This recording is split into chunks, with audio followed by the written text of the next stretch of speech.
Coral is an organism that is responsible for the building of reefs, natural reefs.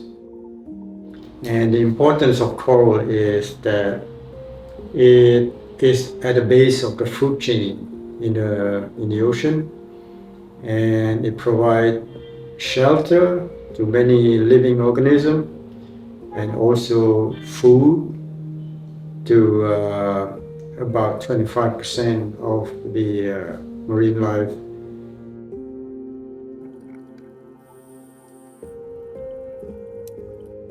My name is Anwar Abdullah. I'm 62 years old, and I'm gonna live like 100 years, so I have 40 more years to go. I'm the founder of OceanQuest Global, and we are doing coral reef rehabilitation around the world.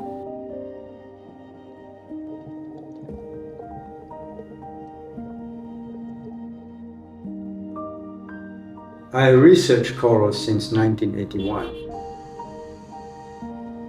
So in that 29 years, it's just learning about coral restoration.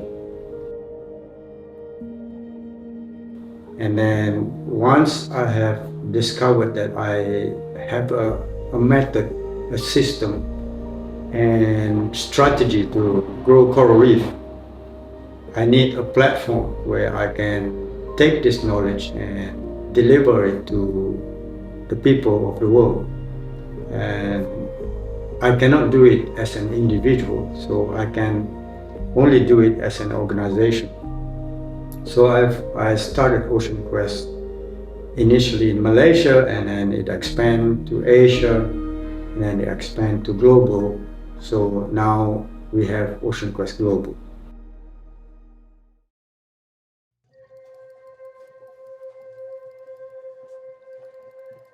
Whatever method that people want to use to rehabilitate corals or forests for any environment in that matter, the first thing they have to consider is the ethics. We can't repair or we can't restore something that's not damaged, right?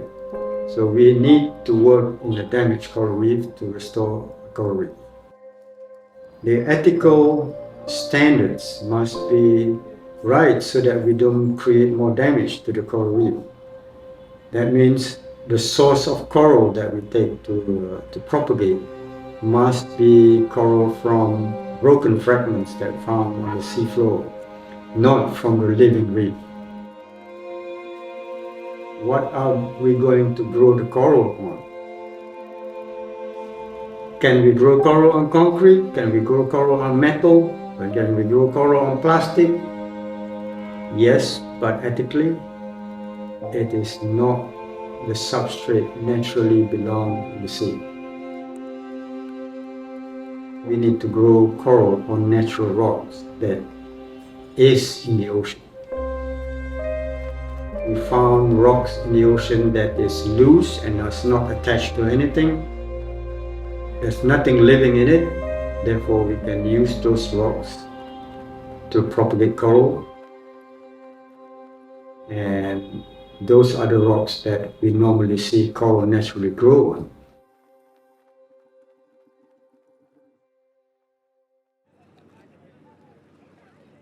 What we are going to do in Egypt is to find a lot of answers that is not currently available in the books of coral reef restoration. We have not seen anyone trying or attempted coral reef restoration in the subtropical region yet. So therefore, whatever methods or whatever system or whatever strategy we apply in the tropics that we bring to the subtropical region has to be proven working first. I have been working in this field for 41 years. And I've never ventured into the coral reef that is in the subtropical region. when we arrive in this region of the world, a lot of the theoretical or academic writings about corals is now being challenged, and the temperature extreme of the water can be as low as 16-15 degrees during the winter and as high as 33 degrees during the summer. Yet the coral reef here is not as stressed as what we see in Asia and southern region like Australia.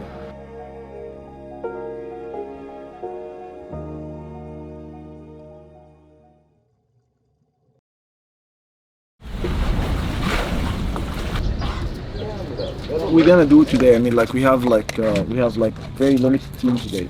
So we have three, I mean, like how many divers? 1, 2, 3 divers, right? A lot of people think that methodology or technique is the key to success in coral reef rehabilitation. Actually, it is not true. The thing that will make it successful is a good strategy. It takes a lot of planning, it takes a lot of coordination, it takes human resource, right people, that means demography, to apply a method and make it successful.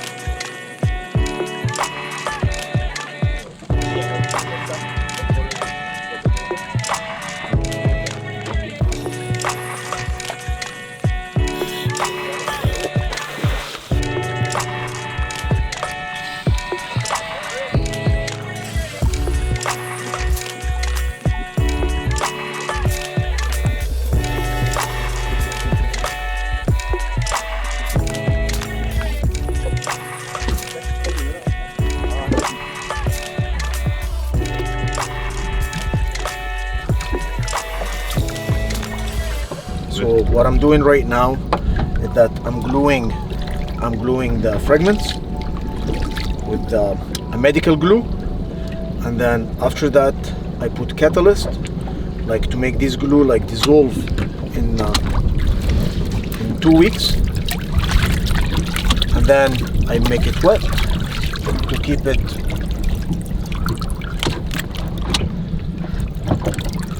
moistured, so keep the bacteria healthy on it, and then we're going to put it down there again.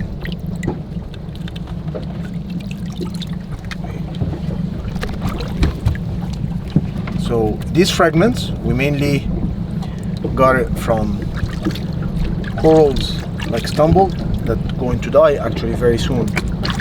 So we have to do this operation and then take everything within 45 minutes.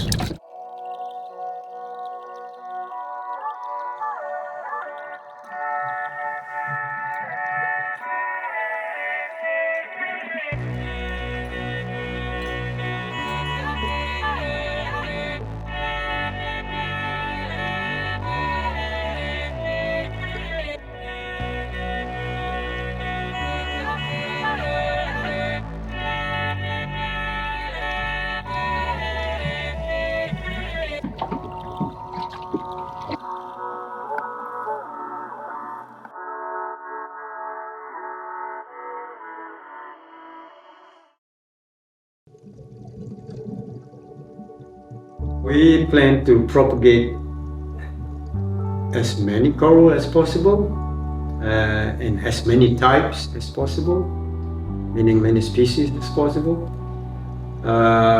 Partly because we want to create an environment that there is coral in a protected area, so that we can replenish reefs if needed, number one. Number two, because we want to accomplish the research part, that it becomes a center for observation of corals.